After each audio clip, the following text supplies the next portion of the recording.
So hey everyone, welcome to my new blog. তো অনেকদিন পরে কিন্তু আমি আজকে ভয়েস ওভারটা দিচ্ছি। আর সেদিন আমি চলে গেছিলাম বাড়িতে, আর ওখানে পরের দিন সকালবেলা ঘুম থেকে উঠে ওদের সাথে বসে পড়েছিলাম। আর ওদের মধ্যে একটা ছেলে আছে যে ভালোই বেশ আর্ট শেখে। তো ও বলছিল যে না, আমার একটা ড্রয়িং করবে। তো এখানে বসে বসে ড্রয়িং করছিল। তো আমরাও কথাবার্তা করছিলাম, আড্ডা গুজব মারছিলাম। অনেকদিন পর বাড়িতে গিয়েছিলাম, প্রায় 10-15 দিনের মতো আমি ওখানে থেকেছিলাম। তো এই দেখো, এই ড্রয়িংটা কিন্তু চুলটা একটু কম মাথার মধ্যে। তো ওর ফেসটাও দেখাবেই না এটা বলছে। তো এর মধ্যে আমরা করে নেব হচ্ছে পিকনিক। তো সেটার জন্য আমি পান খেয়ে বসে বসে ধাপ মারছিলাম, আর ওরা কাজ করছিল। তো এখানে আমি আমার বিড়ালের সাথে বসে খেলাধুলা করছিলাম, দুষ্টুমি করছিলাম।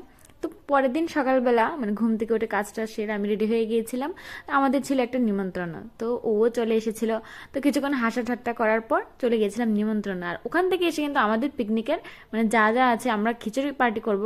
যেহেতু এত ছোটোখাটো ছেলে পেলে, তো ওদের সাথে আর কি বা করবো সেরকম। তো আমি বলছিলাম ঠিক আছে, যার ঘরের মধ্যে যা সমস্ত আছে সব নিয়ে আসো, টুকিটাকি ওটা দিয়ে আমরা যথেষ্ট করে নেব।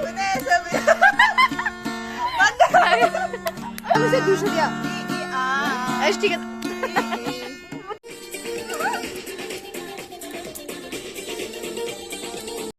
আসলে আমার কিন্তু বড়দের তুলনায় ছোটদের সাথেই কিন্তু খেলাধুলা করতে বা হাসি ঠাট্টা করতে খুবই ভালো লাগে। কারণ ওদের সাথে মিশলে না, একদম টেনশন কি স্ট্রেস কি ওসব কিছুই মাথায় থাকে না। তো খাওয়া দাওয়া করার পর আমরা কিন্তু এখানে আগুন জ্বালিয়ে নিয়েছিলাম। কিছুটা তো ঠান্ডা ছিল, এতটুকু পড়েনি কিন্তু কিছুটা তো পড়েছিল। তো সেটার জন্য কিছুক্ষণ আমরা ওখানে খেলাধুলা করে আর দুষ্টামি করতে করতে লাস্টে ঝগড়া হয়ে গেছিল। এত দুষ্ট ওরা, কি বলবো।